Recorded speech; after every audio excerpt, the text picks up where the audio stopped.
हाय दोस्तों, हमारे YouTube channel वर्कफिट exam में आपका स्वागत है। आज हम किसी भी संख्या का घनमूल निकालने के लिए एक ऐसा ट्रिक लेकर आए हैं जिससे आप किसी भी संख्या को देखते ही उसका मान बता सकते हैं। तो वो ट्रिक क्या है, आइए समझते हैं। ट्रिक देखने के पहले हम कुछ इसके घनमूल के बेसिक समझते हैं। तो 1 का क्यूब 1, 2 का 8, 3 का 27, 4 का 64। तो 1 से लेकर के 10 तक मुझे मालूम है कि आप लोगों को याद होगा। यदि याद नहीं है तो 1-2 बार आप इसे देखेंगे तो याद हो जाएगा।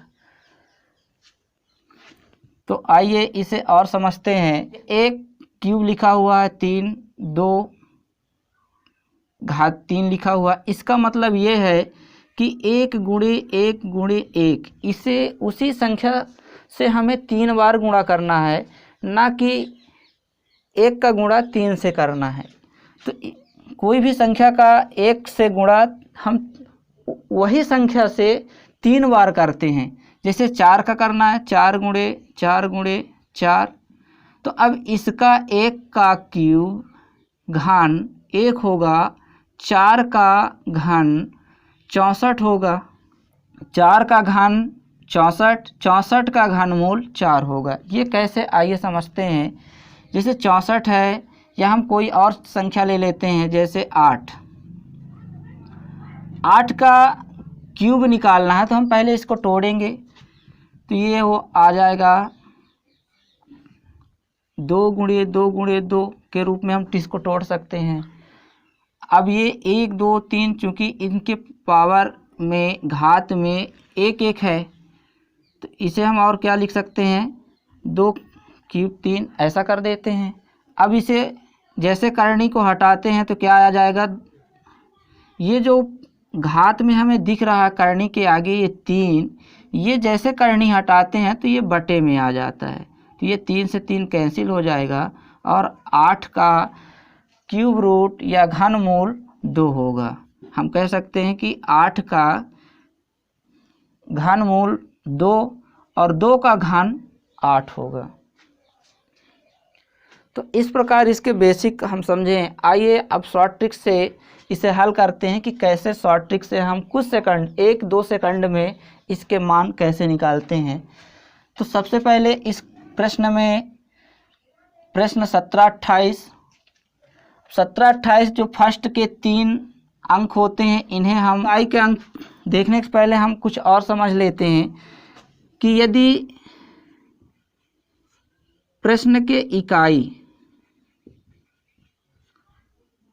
ले लेते हैं और ये उत्तर की इकाई, प्रश्न के इकाई में 1 आता है तो 1 आएगा। प्रश्न के इकाई में यदि 2 आए तो उत्तर के इकाई में 8 आएगा। प्रश्न के इकाई में 3 आता है तो उत्तर की इकाई में 7 आएगा। प्रश्न की इकाई में 4 तो ये 4 आ जाएगा। 5 का 5, 6 का 6, 7 का 3, हम यहाँ लिख सकते हैं 8 का 2, 9 का 9। तो यदि प्रश्न की इकाई में हमें 1 दिखे तो उसका उत्तर की इकाई में 1 आएगा। प्रश्न की इकाई में 2, तो यदि प्रश्न की इकाई, जैसे प्रश्न की इकाई हम यहाँ देख लेते हैं, तो उत्तर की इकाई 8 होगा। प्रश्न की इकाई में यदि 4 आता है तो इसका 4 ही होगा यहाँ। तो ये हम समझ लेते हैं कि यदि किसी भी संख्या के इकाई अंक 1 आए और इसका क्यूब निकालना है तो हमें उत्तर की इकाई में देखना है कि 1 कहाँ है। इस प्रकार हम इसको समझ सकते हैं। तो अब चूंकि घन निकाल रहे हैं, वर्ग में क्या करते हैं, 2-2 लेते हैं और घन में हम 3-3 लेते हैं। चूंकि घनमूल निकाल रहे हैं तो हम इसे 3-3 का पेयर बनाएंगे। अब इस 3 अंकों में ये देखते हैं इसका इकाई अंक क्या है, तो 8 है। तो 8 का घनमूल क्या होगा, 2, तो हम यहाँ लिख देंगे 2। अब एक संख्या, ये 1 अंक बचा 1, तो ये कहाँ होगा, 1 कहाँ है इसमें, तो 1 का वर्ग। अब चूंकि यदि और कोई संख्या होती तो हम 1 और 8 के बीच में देखते कि 1 और 8 के बीच में कहीं होगा। चूंकि 1 का क्यूब 1 होता है तो हम इसको 1 लिख देंगे, तो ये आ जाएगा 12। नहीं आया समझ में दोस्तों तो आगे प्रश्नों में हम और समझ लेते हैं। तो इस प्रश्न को 3375 का घनमूल निकालना है। तो पहले हम क्या करेंगे, वही तीन अंक लेकर पेयर बनाएंगे। अब इसमें देखेंगे कि इतनी संख्या 3 अंक की जो ये संख्या है, इसका इकाई अंक क्या है, तो इसका इकाई अंक 5 है। तो यदि प्रश्न का इकाई अंक 5 है तो उत्तर का इकाई अंक भी 5 होगा। तो हम यहाँ से हम लिख देंगे इसे 5। अब एक अंक बचा हुआ है 3। अब 3 देखते हैं कि इस सारणी में कहाँ स्थित है। तो 1 और 8 के बीच में कहीं यहाँ स्थित होगा ये। तो ये कहाँ स्थित होगा, 1 और 2 के बीच में स्थित है। तो 1 और 2 के बीच में स्थित है, तो जो छोटी संख्या होगी उसे हम लिख लेते हैं यहाँ। तो ये आ गया आपका 3375 का घनमूल। अब इसे फास्ट करना है तो कैसे करेंगे, पहले 3 अंक का पेयर बनाएंगे। इसका देखिए 7, तो 7 इसमें देखिए कहाँ 7 आता है, ये 7 आया। इनका क्यूब 27 और 27 का क्यूब रूट क्या आएगा 3। तो हम कर देते हैं 3। यहाँ से भी समझ सकते हैं कि यदि प्रश्न का इकाई अंक 7 आए तो उत्तर का इकाई 3 आएगा। तो हम यहाँ 3 लिख दिए। अब ये 12 कहाँ स्थित है इसमें देख लेते हैं। तो 12, 8 और 27 के बीच में स्थित है।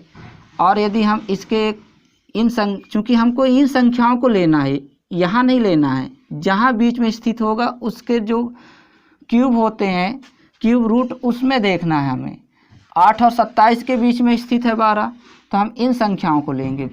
2 और 3, 2 और 3 में जो छोटा होगा उसको ले लेते हैं। तो 2 और 3 में छोटा क्या है, 2। तो ये 12 167 का क्यूब आ गया। और इसे फास्ट कर सकते हैं दोस्तों। तो ये आ जाएगा 3। पहले हम 3 का पेयर बनाएंगे। देखें इकाई अंक 4, तो प्रश्न का इकाई अंक 4 है, तो उत्तर का इकाई अंक 4 हो जाएगा। अब ये जो संख्या है इसे हम देखते हैं 157 का इसमें कहाँ स्थित है। तो 157, 125, 216 के बीच में स्थित है। तो ये अंक हमें लेना है। तो 5 और 6 में जो छोटी है तो 5 छोटी है, तो इस प्रकार हम इसे लिख देंगे। और इसे जस्ट कर सकते हैं। तो 3 3 का 6 देखें, तो 6 का इकाई अंक 6 होगा। 438 शेष बचा, 438 इसमें देखें, 438 कहाँ स्थित है, 343 और 512 अर्थात 7 का क्यूब और 8 के क्यूब में के बीच स्थित है। तो हम 7 और 8 लेंगे, तो जो छोटी है तो 7 जो छोटी संख्या होगी उसे ले लेते हैं। तो 7 यहाँ छोटी है, तो इसका आ गया। तो इस प्रकार ज़्यादा प्रयास करेंगे उतने कम समय में इसे निकाल सकते हैं। और देखते हैं ये संख्या है, इसका इकाई अंक देखें 3, इकाई अंक 3, तो उत्तर का इकाई अंक 7 होगा। ऐसे भी समझ सकते हैं। अब 658 कहाँ स्थित है, तो 658, 512 और 729 अर्थात 8 के क्यूब और 9 के क्यूब के बीच में स्थित है। तो ये संख्या हमें लेना है 8 और 9। तो जो छोटी है तो 8 और 9 में 8 छोटी है, तो यहाँ हम ले लेंगे 8। ये आ गया आपका इसका। इसे भी कर लीजिए। तो इसका 9 इकाई, प्रश्न का इकाई अंक 9 है, तो ये 9। अब क्या करना है कि 970 कहाँ स्थित है इसमें, 970, तो 970, 729 और 1000 के बीच में स्थित है। यहाँ कहीं स्थित होगा, क्योंकि 9 का क्यूब और 10 के क्यूब के बीच में स्थित है। तो 9 और 10 हमें ये संख्या लेनी है। अब 9 और 10 में जो छोटी संख्या है उसे ले लेते हैं। तो छोटी संख्या 9 है, तो आप यहाँ 9 लिख दीजिए। ये आ गया 57,0299 का घनमूल। अब दोस्तों ये तो कुछ ज़्यादा बड़ी संख्या है, तो इसे भी हम क्या करेंगे कि पहले इसका इकाई अंक वही 3 का पेयर बनाएंगे। इसका इकाई अंक देखेंगे तो इकाई अंक 2 है। इकाई अंक 2 है तो उत्तर का इकाई अंक 8 हो जाएगा। यहाँ से भी देख सकते हैं इकाई अंक 2 है तो उत्तर का इकाई अंक 8 हो जाएगा। अब क्या करना है, हमें ये संख्या को पूरी साथ में ले लेना है और इसमें देखना, तो ये तो 10 तक ही है, इसको और कंटिन्यू कर दीजिए। 11 का क्यूब निकालेंगे तो हो जाएगा 1331 और 12 का निकालेंगे तो ये 17, 28। अब हमें 1259 कहाँ स्थित है इसमें, तो 1259 कहाँ स्थित है, 1000 और 1331 के बीच में होगा। तो यहाँ हम बात करते हैं तो 10 और 11, तो जो छोटी संख्या होगी इसे हम ले लेंगे तो ये आ जाएगा 110। तो ये आ गया। हले इतनी बड़ी संख्याएं परीक्षाओं में पूछा नहीं जाता, लेकिन हम निकाल सकते हैं और इसे और बड़ी संख्याओं का भी हम यहाँ प्रैक्टिस कर सकते हैं। तो फिर वही इस संख्या को भी देख लेते हैं। तो 3 का पेयर बनाएंगे तो इसमें इकाई अंक 1 है, इकाई अंक 1 है तो उत्तर का इकाई अंक भी 1 होगा इसका। अब ये संख्या को साथ में ले लेते हैं। 1367 को देखते हैं कहाँ स्थित है, तो 1367, 1331 और 1728 के बीच में। तो संख्याओं की बात करें तो 11 का क्यूब और 12 का क्यूब के बीच में स्थित है। तो इन संख्या 11 और 12 लेंगे तो जो छोटी संख्या होगी उसे ले लेते हैं, तो ये आ जाएगा 11। तो ये 111 आपका 1367 631 का घनमूल आ गया। तो दोस्तों इस प्रकार हम इसे कुछ सेकंड में निकाल सकते हैं और जितना भी ज़्यादा आप इसे मेहनत करेंगे उतने ही कम समय में इसे निकाल सकते हैं। लेकिन परीक्षाओं में इतने बड़े अंक आते नहीं हैं, तो हम इसे प्रैक्टिस कर सकते हैं। हाँ दोस्तों, यदि वीडियो अच्छा लगे तो इसे लाइक और सब्सक्राइब ज़रूर करें।